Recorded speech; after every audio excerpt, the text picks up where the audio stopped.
가 원하지 않는 길을 걸을 때라는 제목으로 하나님의 말씀을 같이 나누길 원합니다. 에스라 느헤미야서는 성전의 회복과 예루살렘 성벽의 중건에 초점을 두고 있습니다.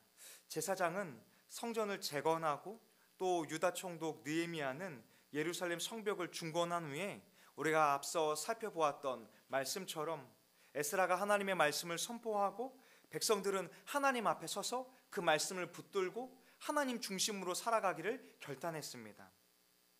에스라는 또 10장에서 하나님의 백성들이 하나님 중심으로 신앙 중심으로 살 것을 위해서 무엇을 해야 하는지를 가르쳐 살펴보았던 말씀처럼 10장 39절에 이렇게 그들이 고백하였습니다. 우리가 우리 하나님의 전을 버려두지 아니하리라. 여러분, 이 고백을 하게 된 배경이 무엇일까요?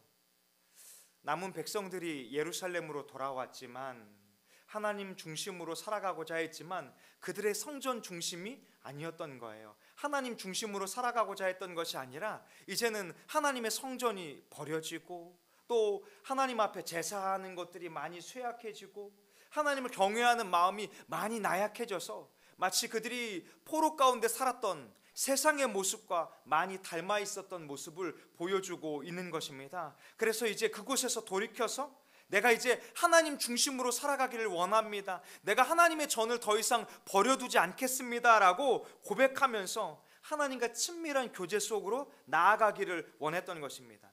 오늘 우리가 믿음으로 예수 그리스도를 구주로 고백하며 이렇게 예배당에서 예수 그리스도의 이름으로 모인 우리들이 행해야 하는 마음이 바로 이와 같은 줄로 믿습니다. 수많은 예배당이 세워져 있고 또 수많은 예배가 매 주일마다 드려지고 있지만 다른 어떤 누구를 바라볼 것이 아니라 먼저 우리 자신이 하나님 앞에 정말 하나님 중심으로 살아가고 있는가, 내가 하나님 앞에 예배를 드리고는 있는데 전심으로 하나님을 찾고 있는 것인가, 오늘 이 말씀이 우리에게 이렇게 묻고 있는 것 아닐까요? 그때 우리의 마음에 이런 고백을 할 수 있길 원합니다. 내가 주님 너무나 나약하고 너무나 부족하지만 하나님 중심으로 살아갈 수 있기를 원합니다. 그런 고백을 할 수 있기를 원해요. 오늘 우리 앞서 개척해 주셨던 이 목사님께서 이곳에 오셨어요. 그래서 어떠십니까? 이렇게 물으셨는데 제가 그런 고백을 했거든요. 사실 이 길이 맞나 싶습니다. 주님이 정말 우리를 이 길로 인도하시는 것이 맞는가 싶습니다. 그 고백은 무엇을 의미할까요? 우리의 힘으로 할 수 없는 거죠. 우리의 힘으로 할 수 없고 또 우리가 아무리 의지가 강하고 아무리 주님 앞에 열심을 낸다 할지라도 앞서 자매가 찬양을 고백했던 것처럼 주님이 주인 되어 주시고 주님이 구원자가 되어 주셔서 주님이 우리를 붙들어 주시지 않는다면 그것은 참 쉽지 않은 것 같아요. 오늘 이 느헤미야와 수많은 믿음의 백성들이 우리가 이제 하나님의 성전을 더 이상 버려두지 않겠습니다라고 결단할지라도 그들은 아마 내일 또 넘어질 거예요. 또 넘어졌다 일어난다 할지라도 그들은 또 한 번 계속해서 반복적으로 무너질 수밖에 없을 거예요. 그런데 그들에게 소망이 있는 것은 무엇일까요? 하나님이 그들을 붙들어 주실 때, 하나님이 그들을 인도하여 주실 때 그들에게 참된 소망이 있게 된 줄로 믿습니다. 우리의 삶 가운데 주님을 우리가 우선순위로 두고 우리의 삶의 목적을 주님께 두고 주님의 믿음의 발자취를 내딛기를 원할 때 그렇게 주님이 우리를 인도하여 주실 것입니다. 느헤미야 11장은 예루살렘과 주변의 도시에 정착할 사람들의 명단을 하나하나 기록하고 있어요. 바벨론 포로로 끌려갔지만 다시 예루살렘으로 하나님께서 돌이킨 자들, 또 거룩한 도성 예루살렘을 중심으로 하나님 앞에 서기를 결단했던 자들이 모여 있는데요, 사실 그들은요 학자들에 의하면 예루살렘 성에 거주하기를 원하지 않았다 이렇게 기록하고 있어요. 우리의 마음은 어떻죠? 이렇게 수많은 시간적인 거리를 두고 그 예루살렘을 봤을 때에는 우리도 거기 거했으면 어땠을까, 아마 이 말씀 가운데 우리는 그런 생각을 해볼 수 있을 거예요. 그런데 그 예루살렘이 어떠했는지를 우리는 느헤미야 1장을 한번 떠올려 봐야 돼요. 느헤미야가 처음 이 예루살렘에 대한 소식을 들었을 때 예루살렘 황폐하였고 모든 것이 허물어져서 정말 짐승이 다니기도 참 거리가 펴져 있지 않은 너무나 황폐하였다 이렇게 표현하고 있죠. 또 성벽을 중건할 때는 어땠을까요? 그들이 기거할 수 있는 가옥이 없었다 이렇게 표현하고 있었잖아요.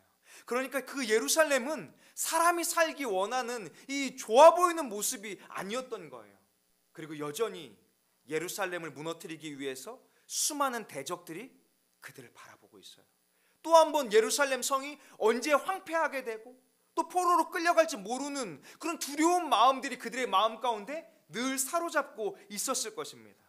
그런데 그들이 예루살렘 성전에 예루살렘 성 안에 들어가 산다라는 것은요, 또 하나 그들의 결단이 필요합니다.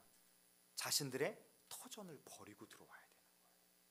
그동안 살아왔던 그 모든 터전들, 이루었던 모든 가옥들을 버려두고 예루살렘 성에 들어온다면 자신의 가옥을 다시 세워야 하고 처음부터 다시 씨름해야 하는 그런 어려운 시간들이 이곳에 들어오고자 자원했던 자들 가운데 준비되어 있었던 거죠.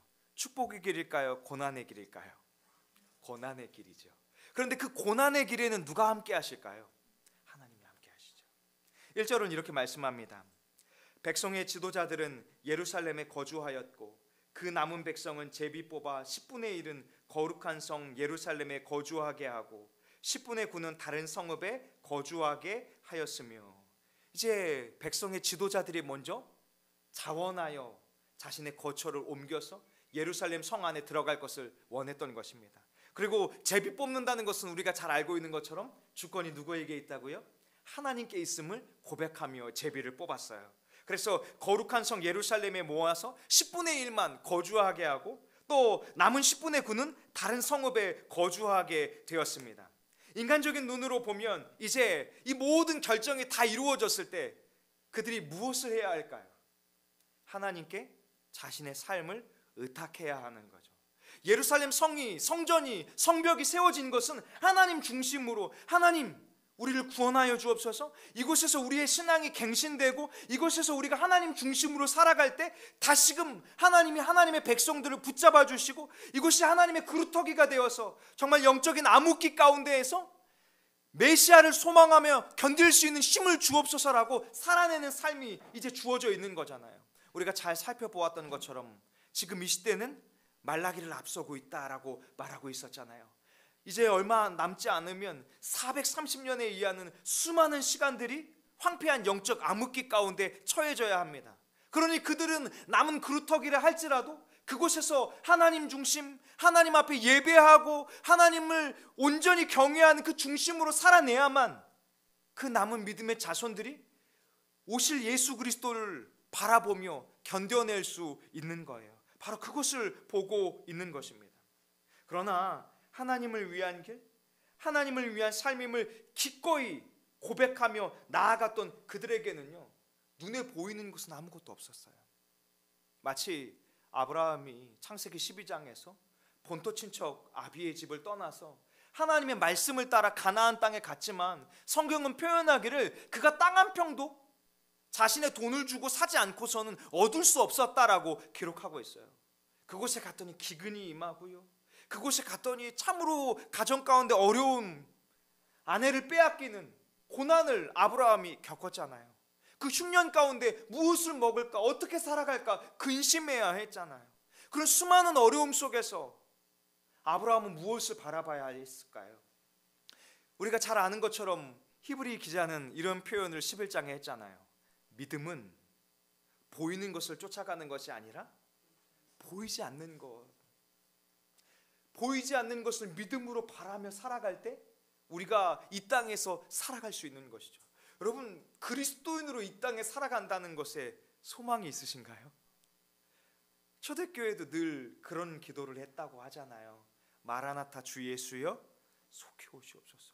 얼마나 수고스럽고 얼마나 고통스럽고 이 땅에 소망이 없으면 오늘이라도 주님 오셨으면 좋겠다, 오늘이라도 나를 주님이 데려가셨으면 좋겠다, 왜 이런 나그네 같은 광야의 삶을 나에게 이렇게 길게 허락하시는 것일까? 우리 다 믿음의 사람이라면 어린아이나 어른이나 할 것 없이 다 그 마음을 품고 있을 것입니다.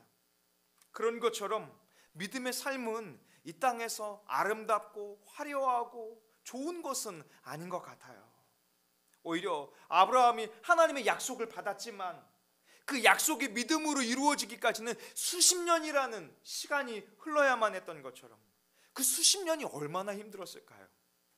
오늘 조 목사님 오셔서 나 이제 6년 됐어, 이렇게 6년을 견뎌냈어, 이렇게 얘기하시는데 저 이제 6개월 됐어요.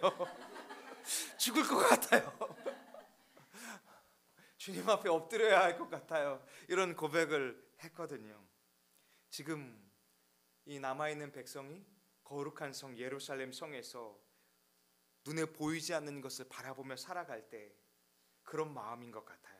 세상에서 살아가지만 거룩한 하나님의 백성으로서 살아가기 원한다는 고백. 그러나 그것은 오직 믿음으로만 가능한 줄로 믿습니다. 이 땅의 것으로 손을 펴보면 이 모든 것이 다 빠져나간 것처럼 이 땅의 삶은 그런 것 같아요. 그러나 거룩한 백성들이, 거룩한 하나님의 자녀들이 그 거룩한 도성에서 살아가는 이유가 무엇일까요? 그들이 그 예루살렘에서 잘 먹고 잘 살기 위함이 아니라 하나님을 바라보며 믿음의 삶을 살아내기 위해서 그곳에 모인 줄로 믿습니다. 세상에 살지만 믿음의 구루터기와 같은 우리들이 이 땅에서 남아서 아직 살아야 하는 이유가 무엇이겠습니까?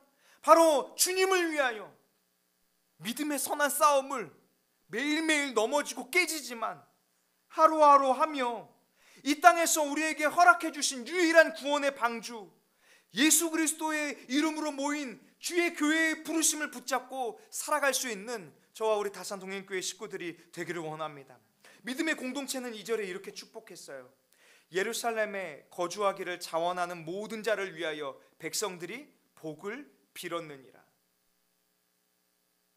서로 마음이 나뉘는 것이 아니라 10분의 1이 거주하는 그들도 예루살렘의 남은 그루터기 전체를 위해서 하나님 앞에 결단한 것이고, 또 그들을 바라보는 10분의 9의 이 또 다른 남은 백성들이 그 성 밖에 거주하면서 마음이 나뉘지 않고 오히려 서로를 축복하고 하나님이 붙잡아 주실 것을 기도하고 자원하는 모든 자를 위하여 하나님의 이름으로 백성들을 향하여 축복하고 복을 빌었던 것, 결국 그것이 무엇을 이루어냈을까요? 예루살렘에서 신앙의 중심, 하나님 중심으로 살아가며 어둠의 세월을 견뎌냈을 때 하나님이 약속하신 하나님의 독생자 예수 그리스도께서 오셔서 회복하시는 것을 그 믿음의 자손들이 보았을 것입니다. 4절은 이렇게 말씀해요. 예루살렘에 거주한 자는 유다 자손과 베냐민 자손 중 몇 사람이라.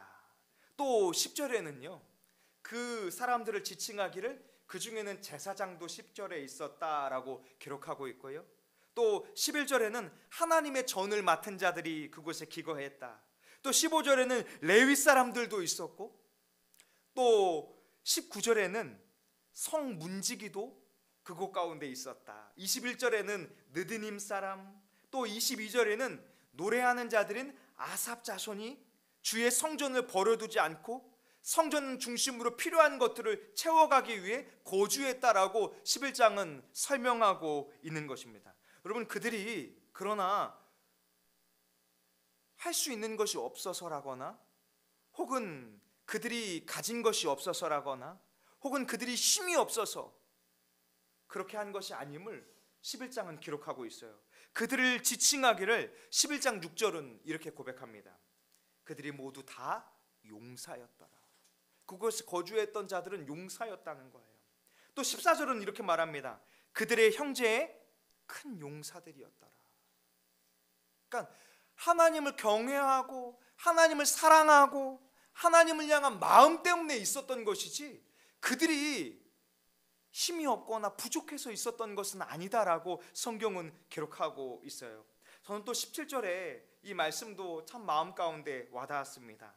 그는 기도할 때 감사하는 말씀을 인도하는 자가 되었도다.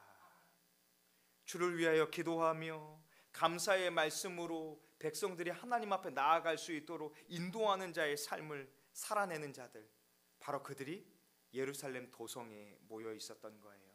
무기력해서가 아니라 주님을 사랑해서 주님을 위하여 기꺼이 주님 앞에 삶을 드린 것입니다. 사랑하는 다산 동행교회 믿음의 식구들이요, 누구도 가고 싶지 않은 길을 여러분들도 가고 싶지 않을 것입니다. 저도 가고 싶지 않습니다. 오늘 느헤미야 11장에 예루살렘에 거주하며 거룩한 성으로 하나님의 성전 중심의 신앙 공동체의 삶을 세워가기 위한 길은 바로 그런 길이에요. 그러나 그 길에는 주님이 동행하여 주실 줄로 믿습니다.